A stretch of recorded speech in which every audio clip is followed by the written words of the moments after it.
नाज़रीन, programme global round up सां गॾु मां आहियां तव्हांजी मेज़बान साइमा वाहब। नाज़रीन, मजमूई तौर ते हलंदड़ हफ़्ते में जेके आलमी मंज़रनामे में तब्दीलियूं आयूं उनखे अॼोके प्रोग्राम में डिस्कस कंदासीं।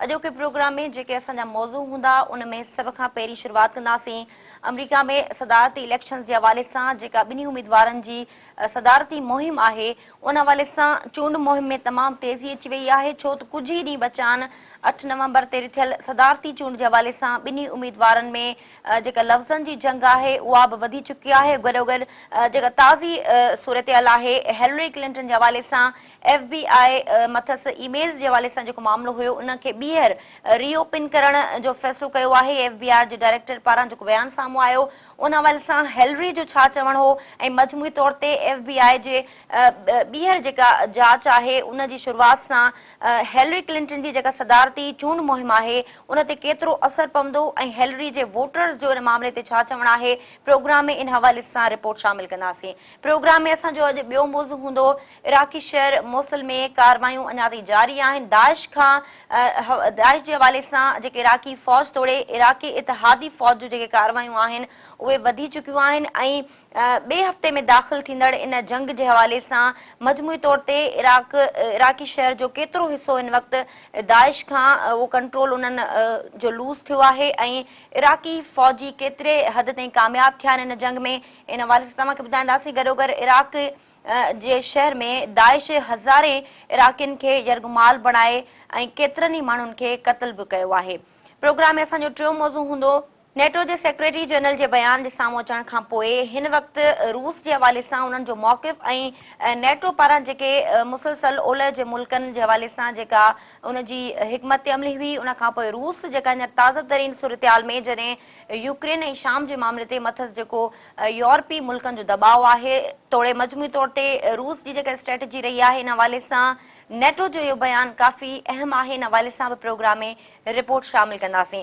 प्रोग्राम में अॼु चोथों ऐं आख़िरी मौज़ू हूंदो उत्तर कोरिया जे हवाले सां जेके अमरीका तोड़े उत्तर कोरिया जो इतिहादी मुल्क चीन पारां जेको गॾियल तौर ते उन सां ॻाल्हाइण जे हवाले सां ॻाल्हि साम्हूं आई, जंहिंमें मजमूई तौर ते उत्तर कोरिया जे जौहरी प्रोग्राम खे बंदि करण जे हवाले सां जेके आलमी ताक़तुनि जूं कोशिशूं हुयूं उहे नाकाम साबित थियूं आहिनि। अहिड़ी सूरतहाल में उत्तर कोरिया पारां जॾहिं मुसलसल जौहरी तवानाई ऐं जौहरी एटमी हथियारनि जी जेका मुसलसल इस्तेमालु करण जे हवाले सां जेका ख़िते में हिकिड़ी छिकताइण वारी सूरतहाल उन हवाले सां आलमी कोशिशूं नाकाम थींदे नज़र अचनि पियूं, इन हवाले सां बि प्रोग्राम में रिपोर्ट शामिल कंदासीं। ऐं नाज़रीन, हाणे प्रोग्राम जी शुरूआत कयूं था अमरीका में सदारती चूंडनि जे हवाले सां गहमा गहमी उरूज थी आहे। कुझु ई ॾींहं बचा आहिनि सदारती चूंड जे हवाले सां 8 नवंबर ते ॾिठल हिन चूंड में हिन वक़्तु जेका तेज़ी अची चुकी आहे ॿिन्ही उम्मीदवारनि जी मुहिम में ऐं ताज़ी सूरतहाल में जॾहिं हिलरी क्लिंटन जे हवाले सां FBI ॿीहर ईमेल्स जी जांच जो जेको मामिलो रीओपन कयो आहे, इन हवाले सां FBI जे डायरेक्टर जो जेको कांग्रेस खे जंहिं ख़त लिखियो उन में असां चवणु आहे त हू हिलरी क्लिंटन जे हवाले सां जेको ईमेल्स जो मामिलो हो उहो हतमी नतीजे ते न पहुची सघो, जंहिंजे करे हू इन मामले खे ॿीहर खोले उन जी जांच करणु चाहिनि था। उन खां पोइ हिलरी क्लिंटन जो इन समूरी सूरतहाल ते इहो चवणु आहे त हू इन मामले में पुर एतमाद आहे, छो त गुज़िरियल जेका FBI इन समूरे मामले में जांच कई हुई उन जो नतीजो बि हिन ई जेको ॿीहर जांच करण जो फ़ैसिलो कयो वियो आहे उन जो नतीजो बि ईअं साॻियो ईंदो, इन मामले में हू पुर एतमाद आहे। पर मुख़ालिफ़नि जो इहो चवणु आहे त हिलरी क्लिंटन जी चूंड मुहिम यकीनन उरूज ते आहे, पर FBI पारां ॿीहर इन मामले खे रीओपन करण सां हिलरी क्लिंटन जी जेका चूंड मुहिम आहे उहा सख़्तु मुतासिर थींदी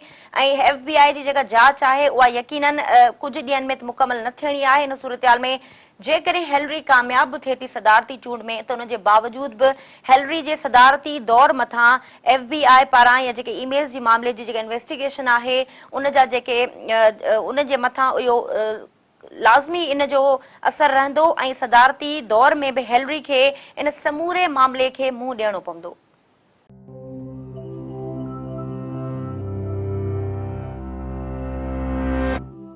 अमरीकी सदारती चूंडुनि में सिर्फ़ कुझु ॾींहं बचा आहिनि। 8 नवंबर ते थींदड़ सदारती चूंड में डेमोक्रेट उम्मीदवार हिलरी ऐं रिपब्लिकन उम्मीदवार डोनाल्ड ट्रंप जे सदारती मुहिम में तेज़ी अची वई आहे। 8 नवंबर खां अॻु आख़िरी कुझु ॾींहंनि दौरान हिलरी ऐं ट्रंप जो सॼो ध्यानु स्विंग स्टेट्स यानी चोटी जे मुक़ाबले वारनि रियासतुनि न आहे, जेके रियासतूं फ़ैसिलो कंदियूं त अमरीका जो नओं सदर केरु थींदो। 4 सालनि खां पोइ 50 रियासतुनि मां हिकु दर्जन खां या उन खां घटि रियासतूं अहिड़ियूं थियनि थियूं जेके ख़ासि तौर ते उम्मीदवार जे खटण सां फ़ैसिलो तब्दील थी सघे थो। इलेक्टोरल कॉलेज जे निज़ाम ज़रिए अमरीका जे समूरनि रियासतुनि में पंहिंजे मुक़रर वोटर्स जे अंग जी बुनियाद ते सदर जी चूंड थींदी आहे। हर रियासत में हासिल थियल वोटनि खां पोइ मामलो हर रियासत जे इलेक्टोरल कॉलेज जो हूंदो आहे। सदारती चूंड मुहिम जे आख़िरी कुझु ॾींहनि दौरान हिलरी क्लिंटन ऐं डोनाल्ड ट्रंप हर भेरे उन्हनि कुझु रियासतुनि में मुहिम खे वधीक तेज़ करे रहिया आहिनि त जीअं घुर्बल चूंड नतीजा हासिल करे सघनि, जिन जो चूंड ॾींहं जे हवाले सां अहम किरदारु हूंदो। सख़्त मुक़ाबले वारियूं रियासतूं जिन सां वधीक ध्यानु ॾिनो पियो वञे ऐं वधीक पैसो बि ख़र्च थी रहियो आहे, तिन में फ्लोरिडा, ओहायो, कोलोराडो रियासतूं शामिल आहिनि। गॾोगॾु नंढियुनि रियासतुनि में north Carolina, Virginia, Iowa, Nevada ऐं न्यू हैम्पशायर आहिनि। सदारती चूंड में तेज़ी अचण खां पोइ हिलरी क्लिंटन, जेका अॻूणी ख़ातून अवल हुई, मौजूदा ख़ातून अवल मिशेल ओबामा सां गॾिजी पंहिंजी चूंड मुहिम में हिसो वरितो। मिशेल ओबामा डेमोक्रेट उम्मीदवार हिलरी क्लिंटन जे उत्तर कैरोलिना जे शहर विंसन में रखियल रैली खे पंहिंजे रिवायती अंदाज़ में ख़िताब कयो। संदसि चवण हो त हिलरी सदारती उहिदे लाइ कंहिं बि ॿिए उम्मीदवार खां वधीक तजुर्बो रखंदड़ आहे। मिशेल ओबामा कंहिंजो नालो खणण खां सवाइ अवाम खे मुखातिब थींदे चयो त हू चूंड दौरान धांधली जी कोशिश करण वारे कंहिं बि शख़्स ते एतबार न कनि। संदसि चवण त मुखालिफ़ कोशिश करे रहिया आहिनि त चूंडुनि खां अॻु तव्हांखे नतीजा ॿुधाए छॾीनि ऐं तव्हांखे उन ॻाल्हि ते क़ाइल करे रहिया आहिनि त तव्हांजे वोट जी का बि अहमियत नाहे। पर हू ॼाणे थी त अमरीका में वोटर्स असांजी चूंड कंदा आहिनि ऐं बस। You know, it's hard to believe that it has been 8 years since I first came to this convention to talk with you about why I thought my husband should be president. Remember how I told you about his character and conviction, his decency and his grace, the traits that we've seen every day that he served our country in the White House. I also told you about our daughters, how they are the heart of our hearts, the center of our world, and during our time in the White House, we've had the joy of watching them grow from bubbly little girls into poised young women, a journey that started soon after we arrived in Washington, when they set off for their first day at their new school. I will never forget that winter morning as I watched our girls, just 7 and 10 years old, pile into those black SUVs with all those big men with guns. And I saw their little faces pressed up against the window, and the only thing I could think was, what have we done?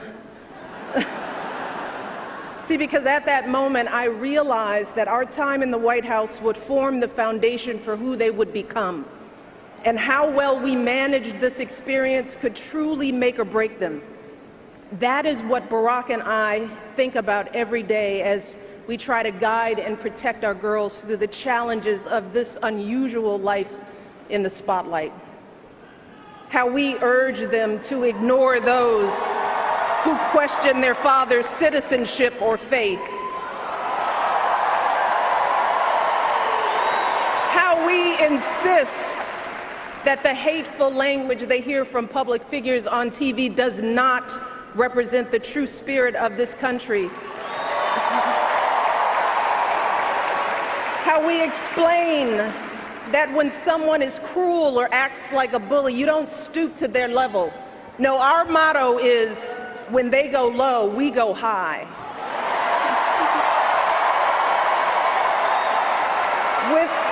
Uttar Carolina जो ॻाणेटो अहिड़ियुनि रियासतुनि में थिए थो जेका कंहिं बि उम्मीदवार जी कामयाबी में अहम किरदारु अदा करे थी।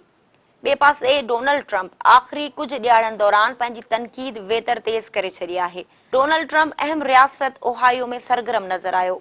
तकरीर कंदे संदसि चवण हो त हाणे अमरीका में नई क़यादत जो वक़्तु अची वियो आहे। संदसि चवण हो त हर भेरे अवाम साॻियनि माण्हुनि खे वोट ॾेई कामयाब करे थो जेके इक़्तिदार में अची साॻियूं ग़लतियूं वर्झाइनि था। संदसि चवण हो त हिलरी कूड़ी ऐं मक्कार औरत आहे ऐं जेकॾहिं हू मुल्क जी सदर थिए थी त पोइ हू समूरनि अमेरिकन्स जे हक़नि लाइ विढ़ंदो। Real change begins with immediately repealing and replacing Obamacare.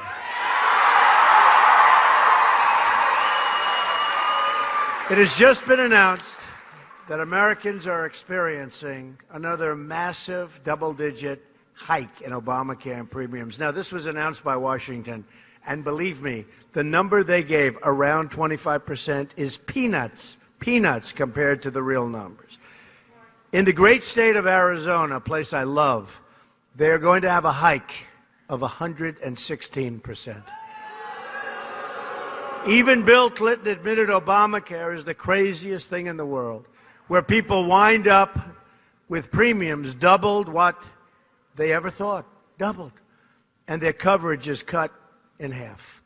In Minnesota, where the premium increase will be close to 60%, the Democratic governor has said the Affordable Care Act is no longer affordable. Jonathan Gruber, you remember him? The architect of Obamacare, admitted it was all a fraud, and he said it was passed because of the stupidity of the American voter. But the only stupidity was that of the officials who rammed through this horrible, horrible law over the objections of the American voter. And he's right. Very few people, if anybody, I mean, almost nobody read it. Who said that? Very smart. They didn't read it. They don't read anything. They don't read our trade deals. I'll tell you what they don't read. They don't read NAFTA. They don't read TPP. Job-killing Obamacare is just one more way. The system is rigged. Hillary Clinton wants to double down on Obamacare, making it even more expensive. It's no good, folks, and it's too expensive by far. But it's no good. It's no good. Your deductibles, it doesn't work. Repealing and replacing Obamacare is one of the single most important reasons we must win on November 8th.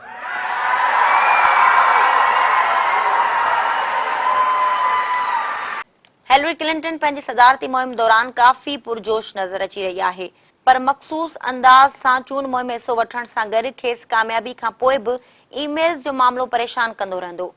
मौजूदा सूरतहाल में इन दौरान FBI Hillary जी emails जी ॿीहर जांच करण जो फ़ैसिलो कयो आहे।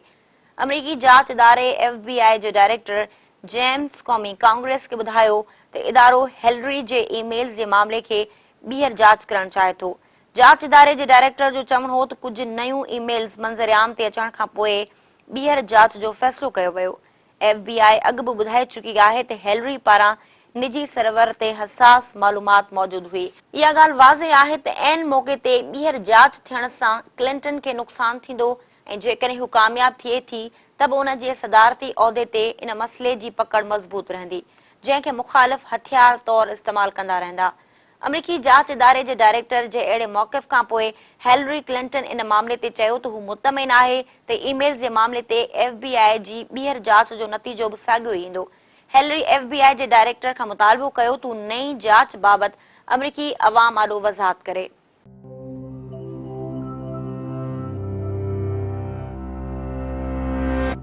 नाज़रीन, हिलरी क्लिंटन जे हवाले सां ईमेल्स जी ॿीहर जांच जे हवाले सां FBI जो मौक़िफ़ ऐं ॿिए पासे डोनाल्ड ट्रंप जेको हिलरी खे हमेशह ईमेल्स तोड़े इराक़ी जंग या ख़िते में जेके अमेरिका जूं जेके पढ़ी पॉलिसी रही हुई उन हवाले सां हमेशह हिलरी खे टारगेट कंदो आयो आहे। पर इन मौक़िफ़ में जॾहिं डोनाल्ड ट्रंप पारां इहो बयानु साम्हूं आयो आहे ऐं ॿिए पासे हिलरी जेका इन मामले में पुरएतमाद आहे ऐं हुनखे यकीन आहे त हू सदारती चूंड में ज़रूरु कामयाब थींदी ऐं ईमेल्स जी जेका जांच आहे उहा नतीजा ॾींदड़ साबित न थींदी ऐं हू इन मामले में पुरएतमाद आहे। पर डोनाल्ड ट्रंप पारां ऐं आम जेके जाइज़ा रिपोर्ट्स आहिनि उन हवाले सां उन में इहा शइ उनजो इहो इंकशाफ थियो आहे त हिलरी जी जेका सदारती चूंड आहे उहा यकीनन पंहिंजी जाइ ते, पर इन FBI जे जेका ॿीहर इन्वेस्टिगेशन थी रही आहे ईमेल्स जे मामले में उन में हिलरी जी जेका शख़्सियत आहे उहा यकीनन तकरारी थींदी ऐं वोटर्स काफ़ी हद ताईं हिलरी जी जेका पासे हुया ऐं हिलरी खे वोट ॾियणु चाहिनि पिया। यकीनन इन मामले जे ॿीहर खुलण खां पोइ वोटर्स बि काफ़ी जेके आहिनि उहे परेशान आहिनि ऐं हू ॿुॾतर में आहिनि त छा हू हिलरी खे वोट ॾेई करे कामयाब कनि या न। ॿिए पासे डोनाल्ड ट्रम्प जे हिन बयान खां पोइ जॾहिं हिलरी जे मथां जेको ॿीहर जांच खुले पई उन खां पोइ यकीनन डोनाल्ड ट्रम्प जी ॻाल्हियुनि ते माण्हुनि खे यकीन अचणु लॻो आहे। पर ॾिसजे त 8 नवंबर ते थियल चूंड में ॿिन्ही उम्मीदवारनि खे केतिरे क़दुरु उनजी हिलरी खे इन FBI जे मामले ते केतिरो लॉस थिए थो ऐं वोटिंग जो टर्न आउट छा थो रहे। ऐं नाज़रीन हाणे प्रोग्राम में ज़िक्र कयूं था इराक़ी शहर मूसल जे हवाले सां। नाज़रीन मोसल में हलंदड़ कार्रवाइनि खे 2 हफ़्ता गुज़री चुका आहिनि ऐं ताज़ी सूरतहाल में जॾहिं मोसल में हिन वक़्तु दाइश जे हवाले सां जेके ऑपरेशन हलंदड़ आहे मजमूई तौर ते इराक़ी फ़ौजी तोड़े जेके इराक़ी फ़ौज जा इतिहादी आहिनि उन्हनि पारां दाइश खे ख़तमु करण लाइ तोड़े दाइश जे असर हेठि जेके इलाइक़ा आहिनि उन्हनि जो कंट्रोल ॿीहर संभालण जे हवाले सां हिन वक़्तु कार्रवायूं जारी आहिनि। पर दाइश जे हवाले सां तव्हांखे ॿुधायूं त दाइश मौजूदा सूरतहाल में मोसल शहर जे हज़ारे शहरनि खे यरगुमाल बणाए वरितो आहे। तोड़े अॻूणनि 190 एहलकारनि आम 42 शहरनि खे हुकुम न मञण जी सूरत में क़त्ल कयो आहे। मौजूदा सूरतहाल में मोसल में हलंदड़ कार्रवाइनि खां पोइ हिन वक़्तु इराक़ी फ़ौज केतिरे हद ताईं कामयाब थिया आहिनि ऐं मोसल में ताज़ा तरीन जेके शिदत पसंद पारां कार्रवायूं कयूं वयूं आहिनि उन हवाले सां हिन वक़्तु मोसल में छा सूरतहाल आहे ॼाणींदासीं हिन रिपोर्ट जे ज़रिए।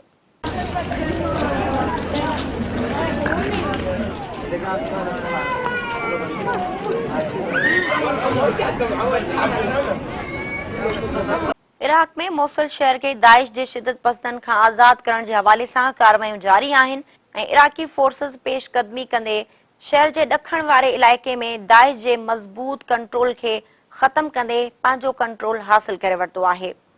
गॾियल क़ौमुनि मूजिबि इराक़ी शहर मोसल में शिदत पसंद तंज़ीम दौलत इस्लामिया हज़ारे शहरनि खे यरगुमाल बणाए रखियो आहे। गॾियल क़ौमुनि मूजिबि दौलत इस्लामिया आम शहरनि खे यरगुमाल बणाइण खां सवाइ इराक़ी सिक्योरिटी फोर्सेस जे अॻूणनि 190 एहलकारनि ऐं 42 आम शहरनि खे हुकुम न मञण जी सूरत में क़त्ल करे छॾियो। इराक़ी फ़ौजी ऐं उन जे इतिहादिन हलंदड़ महीने जी शुरूआत में इराक़ में दौलत इस्लामिया जे आख़िरी मज़बूत गढ़ मोसल में कार्रवाई जी शुरूआत कई। इराक़ जे 2 नंबर वारे शहर मोसल में कार्रवायूं अञा जारी आहिनि ऐं हिन शहर में 15 लख शहरी जंग सबब घरनि ताईं महदूद आहिनि ऐं ख़दशो ज़ाहिर कयो पियो वञे त दौलत इस्लामिया पंहिंजे दिफ़ा लाइ खेनि इंसानी ढाल तौरु इस्तेमाल करे सघे थी छो त इतिहादी फ़ौज शहर जे वेझो पहुची चुकी आहे। गॾियल क़ौमुनि जे तर्जुमान जो चवणु आहे त मुख़्तलिफ़ इलाइक़नि खां 6000 मर्दनि औरतुनि ऐं ॿारनि खे यरगुमाल बणायो वियो आहे। दौलत इस्लामिया बुज़दिलानी हिकमत अमली तहत अहिड़ियुनि जयुनि ते शहरनि खे यरगुमाल बणाए रखियो आहे जिते इराक़ी फ़ौजी कंहिं बि वक़्तु कार्रवाई करे सघनि था त जीअं शिदत पसंद तंज़ीम जा जंगजू आम शहरनि खे ढाल बणाए आम इंसानी ज़िंदगी जो ज़ियान करण में कामयाब रहनि। उन खां अॻु अमरीकी फ़ौज जो चवणु हो त मुसल में शुरू थियल ऑपरेशन में हिन महिल ताईं दौलत इस्लामिया जा 800 खां वधीक जंगजू मारिजी चुका आहिनि। अमरीकी फ़ौज जे सेंट्रल कमांड जे सरबराह जनरल जोसेफ फ्रांसीसी ख़बरू एजेंसी AFP खे ॿुधायो त दौलत इस्लामिया जे जंगजुअनि जी हतमी तादाद ॼाणणु मुश्किल आहे छो त हू समूरे शहर में पंहिंजी पोज़ीशन तब्दील कंदा रहनि था ऐं आम शहरनि जे विच में रहनि था। फ़ौजी कार्रवाइनि खां अॻु हिकु अंदाज़े मुताबिक़ मोसल में 5000 खां वधीक दौलत इस्लामिया जा जंगजू मौजूदु आहिनि। इराक़ी इतिहादी फ़ौज अमरीकी हवाई फ़ौज जे सहकार सां दौलत इस्लामिया ख़िलाफ़ केतिरनि इलाइक़नि में कामयाबी हासिल कई जॾहिं त घटि में घटि 100 अमरीकी स्पेशल ऑपरेशन्स जे एहलकारनि इराक़ी फ़ौज सां गॾु कार्रवाइनि में शरीक आहिनि। मोसल इराक़ में दौलत इस्लामिया जो आख़िरी मज़बूत गढ़ आहे ऐं शिदत पसंद तंज़ीम 2014 में मोसल ते कब्ज़ो कयो हो। मोसल में दौलत इस्लामिया जे सरबराह अबू बकर अल बगदादी इराक़ ऐं शाम में पंहिंजे कंट्रोल हेठि आयल इलाइक़नि में ख़िलाफ़त जो ऐलान कयो हो। मोसल खे दौलत इस्लामिया जे कब्ज़े खां आज़ाद कराइण जी मनसूबाबंदी केतिरनि ई महीननि खां जारी हुई ऐं हलंदड़ महीने इराक़ी तोपखाननि मोसल ते गोलाबारी जी शुरूआत कई जंहिंखां पोइ जंग जो आगाज़ थियो हो। इराक़ी इतिहादी फ़ौज सां दौलत इस्लामिया जा जंगजू जंग में मसरूफ़ आहिनि।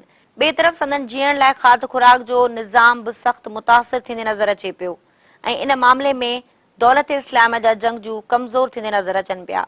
मोसल में 3 पासनि खां पेशकदमी कंदे इराक़ी फ़ौज जूं कार्रवायूं जारी आहिनि पर इस्लामिक स्टेट जे जंगजुअनि लाइ ओलह जो रस्तो अञा खुलियल आहे जेको रस्तो हिकु वॾे वारियासे रस्ते खां थींदो शाम जी सरहद खे लॻे थो।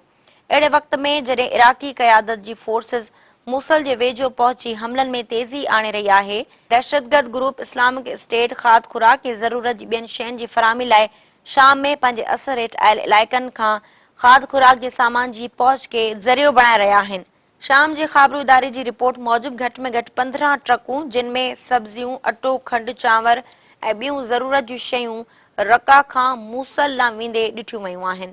इराक ऐं कुर्द फोर्सेस लाइ एतिरे डिघे रस्ते ते कंट्रोल करणु तमामु ॾुखियो आहे ऐं शाम में इस्लामिक स्टेट वटि उन लाइ मज़बूत ठिकाणनि ताईं पहुच खे यकीनी बणाइण लाइ कुझु ज़मीनी रस्ता पिणु मौजूदु आहिनि जिते संदन मज़बूत कंट्रोल मौजूदु आहे। मूसल ते दाइश जो कब्ज़ो ख़त्म करण जे हवाले सां जंग अञा जारी आहे ऐं दौलत इस्लामिया शहर अंदरि इक़्तिसादी तौर ते ज़िंदा रहण जी अहलियत रखे थी, पर फ़ौजी उहिदेदारनि जो चवणु आहे त इहो गुरू पाण खे ॿीहर मुनज़िम ऐं मज़बूत न करे सघंदो। संदन चवणो त तमामु जल्द मूसल ताईं ईंदड़ समूरनि रस्तनि जो कंट्रोल हू हासिल करण में कामयाब वेंदा। इराक में शिया मिलिट्री ग्रुप्स पारां इराकी फ़ौजनि सां गॾिजी मूसल जे हथरा, तल अब्ता ऐं कल अफरा वारनि इलाइक़नि जो ॿीहर कंट्रोल संभालण लाइ कार्रवाइनि जो आगाज़ कयो वियो आहे। मूसल में नीम फ़ौजी तंज़ीम शिया मलेशिया इराकी फ़ौजनि सां गॾिजी कुर्दनि सां वेढ़ करे रही आहे। इराकी शिया मलेशिया ग्रुप समूरे शहर जी सप्लाई लाइन कटण लाइ कार्रवाई जी शुरूआत कई आहे।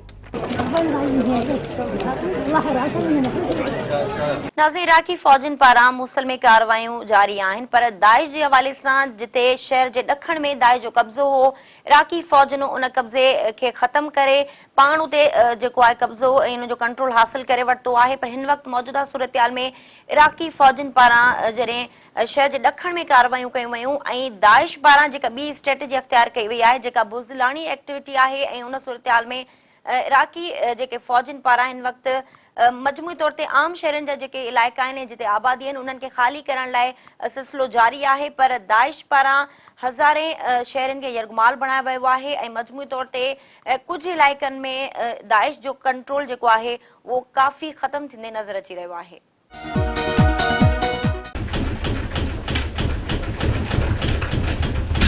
इटली जे गादी वारे हंधि रोम में आयल ज़िलज़िले खां पोइ इटली हिकु भेरो ॿीहर ज़िलज़िले जे शदीद लोॾनि खे मुंहुं ॾेई रहियो आहे। ज़िलज़िले सबबि 9 माण्हू ज़ख़्मी बि थिया आहिनि। इटली जे शहर नूरसिया वेझो आयल ज़िलज़िले जे शदीद झटकनि सबबि जानी ऐं माली नुक़सान थियो आहे। इटली जे मर्कज़ी इलाइक़नि में आयल ज़िलज़िले जे नतीजे में केतिरियूं इमारतूं तबाह थियूं, जॾहिं त मुतासिर इलाइक़नि में माण्हू ज़िलज़िले जे लोॾनि सबबि ख़ौफ़ विचां घरनि खां ॿाहिरि वेठल आहिनि। अख़्तियारनि मुताबिक़ 5.5 जी शिदत जो ज़िलज़िलो इटली जे सूबे मीर सराता वेझो महसूसु कयो वियो। 5.5 जी शिदत जे ज़िलज़िले जे 2 कलाकनि खां पोइ ॿीहर 6.1 जो शदीद ॿियो झटको महसूसु कयो वियो, जंहिं सबबि केतिरा ई माण्हू ज़ख़्मी थिया। ज़िलज़िले जा झटका इटली जे गादी वारे हंधि रोम समेत मर्कज़ी इलाइक़नि में महसूसु कया विया। रोम में ज़िलज़िले सबबि इमारतूं ड्रही पट पइजी वयूं। इटली में आयल ज़िलज़िले सबबि सभ खां मुतासिर थींदड़ शहर कैमरनियो आहे। कैमरनियो जे शहरनि ख़ाबरू इदारे खे ॿुधायो त ज़िलज़िले जे ख़ौफ़ सबबि शहरी शहर छॾण ते मजबूर थिया आहिनि। ज़िलज़िले खां पोइ इमारतुनि हेठां दॿियल माण्हुनि खे कढण लाइ इमदादी कार्रवायूं जारी आहिनि। ओसिता शहर जे मेयर मारोको रंदाले ॿिए शदीद ज़िलज़िले जे झटकनि बाबति ॻाल्हाईंदे चयो त ज़िलज़िलो तमामु शदीद ऐं तबाहकुन हो, जंहिं सबबि बिजली जो निज़ाम डावांडोल थियो आहे ऐं हाणे असां बग़ैर रोशनी जे इमदादी कमनि खे सरअंजाम ॾेई रहिया आहियूं। ज़िलज़िले खां पोइ एतिरे शदीद नुक़सान सबबि स्कूल ऐं कॉलेजिस खे बंदि रखण जो ऐलान कयो वियो आहे। मक़ामी मीडिया मूजिब मुल्क जे वज़ीर आज़म रोम जो दौरो करे सूरतहाल जो जाइज़ो वरितो। वाज़िर त इटली में अगस्त जे महीने में आयल ज़िलज़िले जी शिदत 6.2 हुई, जॾहिं त 2 ज़ोरदार झटकनि जी शिदत 5.5 6.1 रिकॉर्ड कई वई, जंहिं जे नतीजे में 300 माण्हू मारिजी विया हुआ।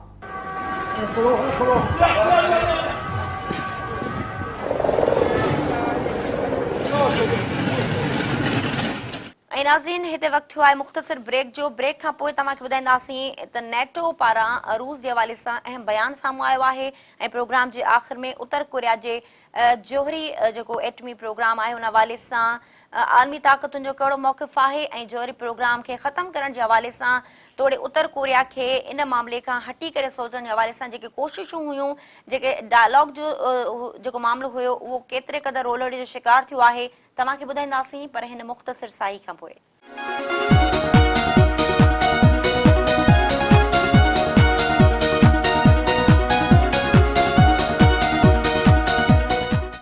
वेलकम बैक नाज़रीन।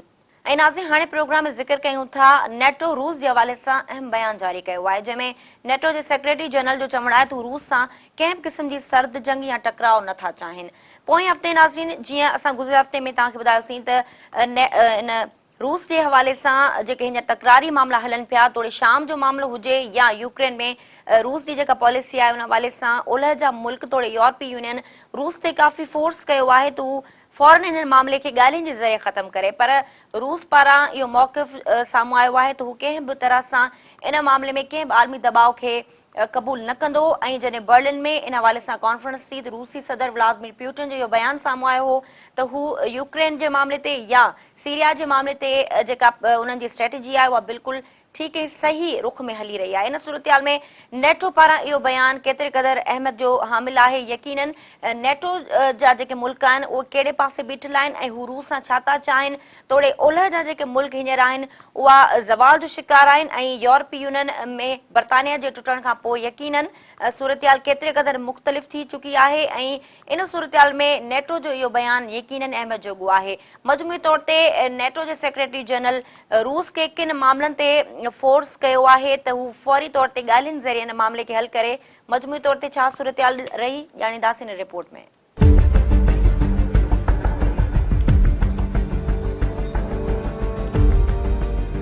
नेटो रूस सां कंहिं बि क़िस्म जो को बि टकराव या नई सर्द जंग न करण जो वाज़े मौक़िफ़ पेश कयो। नेटो जे सेक्रेटरी जनरल बीबीसी सां ॻाल्हाईंदे चयो त नेटो रूस सां को बि टकराव नई का सर्द जंग चाहे थो। संदसि चवणु हो त ओलह यूरोप जे इलाइक़नि में इज़ाफ़ी 4000 फ़ौजियुनि जी मुक़ररी जो मक़सदु एहतियात करणु आहे न कि चिड़ ॾियारणु। संदसि चवणो त मौजूदा चिकताण बावजूदि नेटो जो फ़ौजी इतिहाद रूस खे पंहिंजे लाइ ख़तरो नथो सम्झे। सर्द जंग जे ख़तमु थियण खां पोइ रूस ऐं ओलह जी ताक़तुनि विच में अॼुकल्ह लाॻापा काफ़ी ख़राब थी रहिया आहिनि। 2014 में यूक्रेन जे ॿेट क्राइमिया ते कब्ज़े खां पोइ यूरोपीय यूनियन ऐं अमेरिका रूस ते पाबंदियूं लागू कयूं हुयूं। शाम जी जंग जे हवाले सां पिणु ओलह जूं ताक़तूं रूस सां शदीद इख़्तिलाफ़ रखनि थियूं। केतिरा ई ओलह जा मुल्क शाम जे कुझु शहरनि ख़ासि तौर ते बशार उल असद जे मुख़ालिफ़ ग्रुप जे कब्ज़े हेठि आयल इलाइक़नि ते रूसी बमबारी खे जंगी ॾोह सां भेटियो आहे जंहिं करे चिकताण में इज़ाफ़ो थी रहियो आहे जॾहिं त रूस अहिड़नि समूरनि इल्ज़ामनि खे रद्द कंदो आयो आहे। नेटो जे कुझु मुल्कनि जी फ़ौज से बदल 1000 फ़ौजियुनि जी बटालियन तयारु कई वई आहे जेका ईंदड़ साल जी शुरूआत में पोलैंड लिथुनिया में मुक़ररु कई वेंदी। उन फ़ौजी बटालियन जी क़यादत अमेरिका बर्तानिया ऐं कैनेडा कंदा। पर नेटो जे सेक्रेटरी जनरल जो इहो मौक़िफ़ आहे त हू रूस सां कंहिं बि क़िस्म जो को टकराव नथा चाहिनि ऐं नई कंहिं सर्द जंग जा हामी आहिनि। संदसि चवणो त हू रूस सां वधीक सहकार ऐं तामीराती लाॻापनि खे बहाल रखण जी कोशिश कंदा जेको इज्तिमाही दिफ़ा ऐं ताक़त जे तवाज़ुन जी बुनियाद ते करे सघिजे थो। संदसि चवणो त नेटो खे रूस सां को बि फौरी तौर ख़तरो नाहे पर यूक्रेन में रूस जे इंतज़ामनि ऐं यूरोपीय मुल्कनि ख़िलाफ़ जोहरी ताक़त इस्तेमाल करण जी धमकी वारनि बयाननि खां पासो कयो वञे। नेटो जो चवणु आहे त खेनि इहो यकीन आहे त रूस पंहिंजे ओलह जी सरहद वेझो 3,30,000 फ़ौजी मुक़ररु कया आहिनि ऐं रूसी जंगी जहाज़ शाम जे शहरनि ते बमबारी लाइ इस्तेमालु कया वञनि था। अहिड़नि ख़दशनि खां पोइ रूस शाम में पंहिंजी हवाई तोड़े ज़मीनी कार्रवाइनि में तेज़ी आंदी आहे।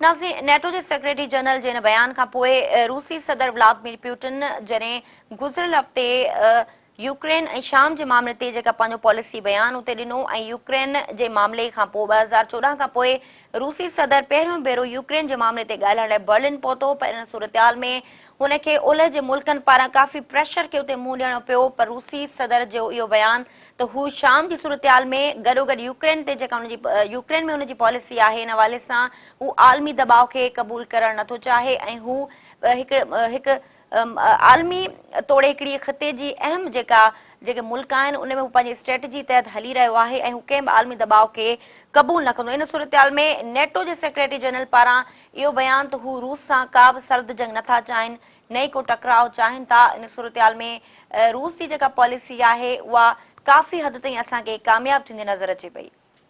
ऐं नाज़रीन हाणे प्रोग्राम में ज़िक्र कयूं था उत्तर कोरिया जे जौहरी प्रोग्राम खे ख़तमु करण जे मुआदे ते रज़ामंदी जे लाइ हिकु नाकाम कोशिश कई हुई ऐं उहा नाकाम कोशिश कंहिं कई इन हवाले से तव्हांखे ॿुधाईंदासीं। नाज़रीन, मजमूई तौर ते उत्तर कोरिया पारां मुसलसल जोहरी प्रोग्राम जी जेका इस्तेमाल जे हवाले सां यकीनन आलमी ताक़तूं इन मामले ते परेशान आहिनि, पर उत्तर कोरिया खे उन जे जोहरी प्रोग्राम खे बंदि करण जे हवाले सां जेके आलमी कोशिशूं हुयूं, तोड़े चीन हुजे, ॾखण कोरिया हुजे या अमेरिका पारां जेका स्ट्रेटजी तहत 6 मुल्कनि उन सां डायलॉग कयो त उत्तर कोरिया फौरी तौर ते पंहिंजे जोहरी प्रोग्राम खे ख़तमु करे, पर उत्तर कोरिया जे हुकूमत जे अख़्तियारियुनि पारां इहो बयान त हू कंहिं बि हवाले सां इन आलमी दबाव खे क़बूल न कंदा ऐं हू पंहिंजी जेका जोहरी ताक़त आहे हू उनखे सही दग ते इस्तेमालु करे रहिया आहिनि। इन सूरतहाल में उत्तर कोरिया जे सदर पारां जॾहिं इहो बयानु साम्हूं आयो आहे त अमेरिका तोड़े ख़िते जे कंहिं बि मुल्क जे प्रेशर खे क़बूल नथो करे सघे ऐं हू पंहिंजे मुल्की सलामती जे हवाले सां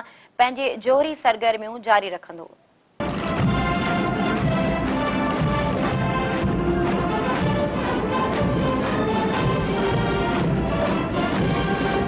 उत्तर कोरिया जी जोहरी प्रोग्राम खे ख़त्म करण जे मुआदे ते रज़ामंदी हिकु नाकाम कोशिश साबित थी। अमरीकी नेशनल इंटेलिजेंस जे सरबराह क्लिपर जो चवणु हो त उत्तर कोरिया तकरारी जोहरी प्रोग्राम खे ख़त्म करण लाइ कंहिं बि दबाव खे क़बूल करण लाइ राज़ी नाहे। क्लिपर उत्तर कोरिया जी क़यादत खे उलझियल करार ॾींदे चयो त जोहरी सलाहियत खे ख़त्म करण ते हू कॾहिं बि राज़ी न थींदी। न्यूयॉर्क में परॾेही मामलनि ते गॾियल तौर ते हिकु आज़ादाणी काउंसिल खे ख़िताब कंदे जेम्स क्लिपर उत्तर कोरिया जी क़यादत जे हवाले सां बयानु ॾींदे चयो त उन जे ख़्याल में हू इहो हरगिज़ न कंदा ऐं जोहरी प्रोग्राम उन्हनि लाइ बका जी जंग आहे। संदसि चवणो त ओलह जूं हुकूमतूं ऐं एशियाई इतिहादी पियोंगयांग सां गॾियल तौर ते ॻाल्हियूं कनि ऐं उत्तर कोरिया खे इन ॻाल्हि ते राज़ी करण जी कोशिश कनि त हू पंहिंजे जोहरी सलाहियत खे एसी ताईं महदूद रखे। हिकु ॾहाके खां वधीक अरसे खां अमरीकी इंतज़ामिया ऐं ओलह जी दुनिया जा अक्सर मुल्क उत्तर कोरिया खां इहो मुतालबो कंदा रहिया आहिनि त हू ॿेटनुमा कोरिया खे जोहरी हथियारनि खां पाक करे।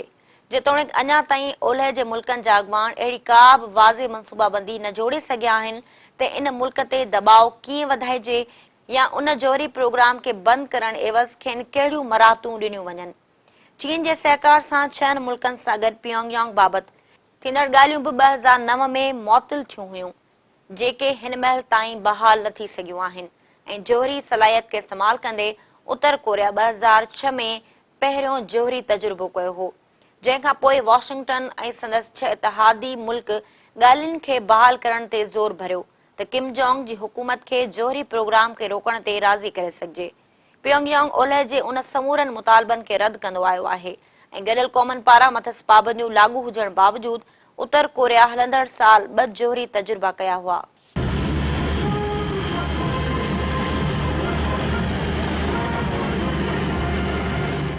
नाज़रीन, उत्तर कोरिया पारां 2006 में पहिरियों जोहरी तजुर्बो कयो वियो। उन खां पोइ चीन, अमेरिका ऐं ख़िते जा ॿिया मुल्क मिली करे उत्तर कोरिया खे जोहरी प्रोग्राम जे हवाले सां मुसलसल पाबंदियूं मणे रहिया आहिनि ऐं गॾियल क़ौमनि पारां मतिलबु इक़्तिसादी जेके पाबंदियूं लागू कयूं आहिनि उन जे बावजूदि उत्तर कोरिया बज़िद आहे त हू पंहिंजा जोहरी तजुर्बा जेके आहिनि उहो कंदो रहंदो। इन सूरतहाल में 2009 में उत्तर कोरिया सां थियल ॻाल्हियूं जेके आहिनि उहे मुअत्तल थियूं, जेके हिन वक़्त ताईं मुअत्तल थियल आहिनि।